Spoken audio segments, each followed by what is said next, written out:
হাসিনার পলায়নের 1 বছর হবে কিছুদিন পরেই, আর মাত্র 2 সপ্তাহ পরেই আসবে আবু সাইদের শহীদি মৃত্যুর 1 বছর।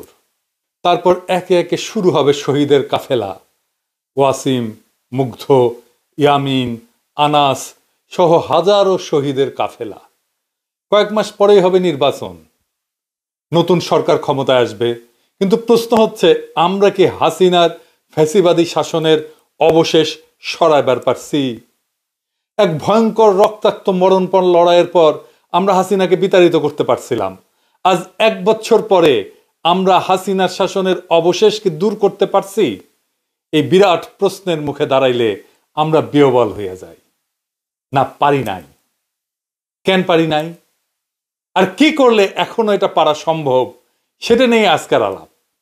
আজকের আলাপের লক্ষ্য হাসিনা পলায়নের বর্ষপূর্তিতে ফ্যাসিবাদের শেষ চিহ্ন মুছে দেওয়া। আসেন আল্লাহর নামে শুরু করি। পুরা বিষয়টা বোঝার জন্যে, পুরা পরিকল্পনা, পুরা স্ট্র্যাটেজি বোঝার জন্যে, কেন এই স্ট্র্যাটেজি নিয়ে আসছি, সেই জন্য আমাদের একটু পিছনে ফিরে যাইতে হবে। পুরা ব্যাপারটা না হলে আমরা বুঝতে পারবো না। আপনারা নিশ্চয়ই জানেন, আওয়ামী লীগের কর্মীদেরকে 1971 সালে মুজিব বাহিনীতে যুক্ত করে ইন্ডিয়াতে ট্রেনিং করানো হয়। ছাত্রলীগের নেতাকর্মীরাই মুজিব বাহিনীর প্রশিক্ষণের সুযোগ পাইত। নেতৃস্থানীয় ছাত্রলীগ নেতাকর্মীদের প্রশিক্ষণ দেওয়া হইতো দেরাদুনে, উত্তরপ্রদেশের। আর সাধারণ কর্মীদের প্রশিক্ষণ দেওয়া হয়েছিল আসামের হাফলং প্রশিক্ষণ কেন্দ্রে। এই 2 প্রশিক্ষণ কেন্দ্র সহ মুজিব বাহিনীর সামগ্রিক কার্যক্রম পরিচালিত হইত মেজর জেনারেল SS উবানের নেতৃত্বাধীন স্পেশাল ফ্রন্টিয়ার ফোর্স এবং রয়ের তত্ত্বাবধানে। এখানে শুধু অস্ত্র চালানোর প্রশিক্ষণই দেওয়া হতো না, রাজনীতি প্রশিক্ষণ দেওয়া হইতো। বাংলাদেশ রাষ্ট্র হিসাবে কেমন হবে সেইটার প্রশিক্ষণও দেওয়া হইতো। মুজিব বাহিনীর 4 কমান্ডার ছিল, এই যে দেখেন উবানের সাথে বসে আছে। তারা তাদের পিতৃপ্রদত্ত নামটাও বদলায় ফেলছিল। শেখ মনির নাম ছিল মনি দে, তোফায়েল আহমেদের নাম ছিল টিকে রায়, আব্দুর রাজ্জাকের নাম ছিল রাজেন্দ্র, আর সিরাজুল আলম খানের নাম ছিল সরোজ কুমার। আওয়ামী লীগের যে মুখপাত্র ছিল বাংলার বাণী, সেটাও কলকাতা থেকেই ছাপানো হইতো প্রথম। টেকাও দিত এই এই মুজিব বাহিনী পরে রক্ষী বাহিনীতে রূপান্তরিত হয়। 111-এর জেনারেল মাসুদ উদ্দিন চৌধুরী রক্ষী বাহিনী থেকে আসা। এই মুজিব বাহিনী বাংলাদেশের রয়ের প্রশিক্ষিত প্রধান রাজনৈতিক শক্তি। বিজেপির যেমন RSS, ঠিক তেমনি বাংলাদেশ আওয়ামী লীগের মুজিব বাহিনী। মুজিব বাহিনীর সদস্য কে ছিল সেটা দিয়ে বুঝতে পারবেন আওয়ামী জামানায় কার কত পাওয়ার ছিল। আওয়ামী লীগের কোর পাওয়ার হাউসে মুজিব বাহিনীর সাথে সংশ্লিষ্ট না হইলে আপনি স্পেসই পাবেন না। যেমন ধরেন ছাত্রলীগের সাদ্দাম হোসেন, ওর বাবা মুজিব বাহিনীর ডেপুটি কমান্ডার ছিল। শাহজাহান খান, মোস্তফা জব্বার, মুজিবুল হক, এরাও মুজিব বাহিনীর। হাসানুল হক কিন্তু জাসদ কইরা এত গুরুত্বপূর্ণ কেন ছিল? কারণ সেও মুজিব বাহিনীর লোক। এই মুজিব বাহিনী জাসদে রূপান্তরিত হয়। এই জন্যই বলা হয় জাসদ রয়ের বিশেষ কোনো পারপাস সার্ভ করার জন্য তৈরি করা হয়েছিল। জোকার হামিদ মুজিব বাহিনীর লোক ছিল, সুপ্পু মুজিব বাহিনীর লোক ছিল। হাসিনা মুজিব বাহিনীর বাইরে কাউরে প্রেসিডেন্ট বানাইতো না শেষ দিকে। এই সুপ্পু এখনো আছে, এখনো সে বাংলাদেশের প্রেসিডেন্ট হইয়া এস আলমের কর্মচারী ছিল। মালয়েশিয়া আর দুবাইয়ের রেসিডেন্ট কিন্তু সুপ্পু একটা 3rd ক্লাস বটতলার উকিল ছিল। ওই হাসিনার পা ছুঁয়া সালাম করতো, পা ছুঁয়া পদধূলি নিত রেগুলার দেখা করতে গেলে। এটাই হারামজাদার কাছে শোনেন, নিজের মুখে শুনেন। গত 3 মাস ধরে মাননীয় প্রধানমন্ত্রীকে সালাম করতে গেলে উনি আমার সালাম নিতেন না। তা আমি দেখতাম যে ওনার চরণের ধুলো আমি পাই না। আমার মিশ্র প্রতিক্রিয়া হচ্ছিল যে উনি কেন আমার সালাম নেন না। না, থাক থাক বলে। শুনিছেন কি মাল? এখনো বাংলাদেশের প্রেসিডেন্ট হয়ে আছে। এই হারামজাদার অধীনে আমাদের আগামী নির্বাচন হবে। কি তামাশা! আমাদের পরবর্তী সরকার শপথ নেবে, কি মহা তামাশা! আগামী জাতীয় সংসদের প্রথম অধিবেশনে সে বক্তৃতা দেবে, আর আমাদের নবনির্বাচিত সংসদ সদস্যরা এর ভাষণের উপরে ধন্যবাদ প্রস্তাব আইনা বক্তৃতা করবে। হায় হায়, এই ছিল আমাদের কপালে।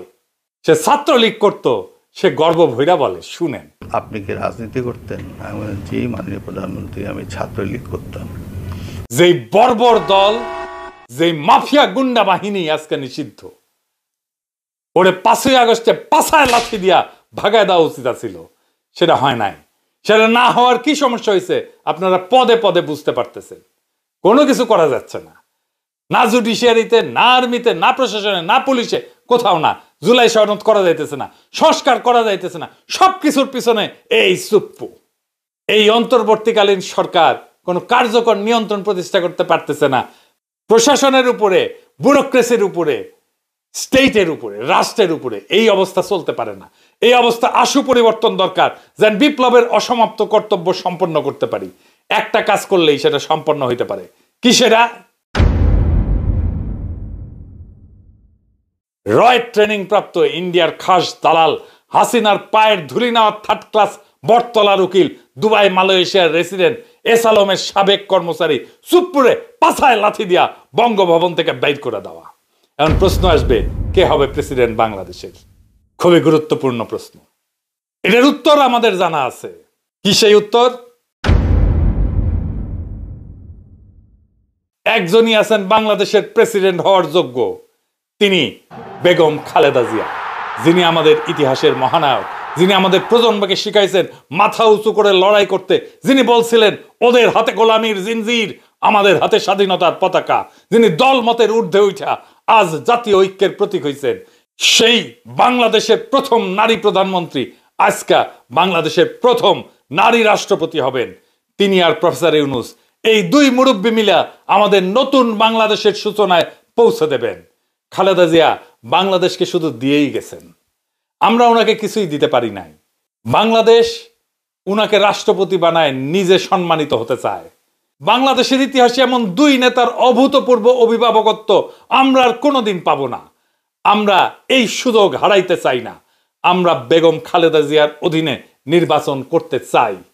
আমাদের সংসদ সদস্যরা বেগম খালেদা জিয়ার কাছে শপথ পড়ুক, এইটা আমরা চাই। আমরা সেটা দেখতে চাই। ওই শপথের মূল্য অনেক। ওনারা অভিভাবকত্বে থাকলে নির্বাচন এর চাইতে ভালো আর কখনো হবে না। কোনো পুলিশ মিলিটারি লাগবে না, এমনি এমনি শান্তিপূর্ণ এবং উৎসব মুখর নির্বাচন হবে, লিখে রাখতে পারেন। এইবার প্রশ্ন, বিএনপির কি হবে? উনি তো চেয়ারপারসন বিএনপির। ন্যাচারালি বিএনপির দলীয় পদে বেগম খালেদা জিয়া থাকতে পারবেন না। প্রেসিডেন্ট হলে সেই পদ ছাড়তেই হবে। তারেক রহমান এখন যথেষ্ট ম্যাচিউরড। উনার দলের পূর্ণ দায়িত্ব নিয়ে আগামী নির্বাচনে দলের নেতৃত্ব দেওয়া প্রয়োজন। উনি হবেন বিএনপির চেয়ারপারসন। আমাদের দেশের যত শঙ্কা সব কেটে যাবে বেগম খালেদা জিয়া যদি প্রেসিডেন্ট হন। খালেদা জিয়া মাথার উপরে আছেন, এটাই আমাদের বড় আশা, বড় ভরসার জায়গা। এটাই বাংলাদেশের নিরাপত্তা। উনি আমাদের আয়ু নিয়ে বেঁচে থাকুন। যতদিন আমাদের মধ্যে আছেন তিনি মহামান্য রাষ্ট্রপতি হিসেবেই থাকবেন। আর এই কাজ করতে হবে আগামী 5ই আগস্টের আগেই। আমরা খালেদা জিয়াকে নিয়েই ফ্যাসিবাদের পতনের বর্ষপূর্তির উৎসব করতে চাই। বর্ষা বিপ্লবের পর একটা বছর কেটে গেছে।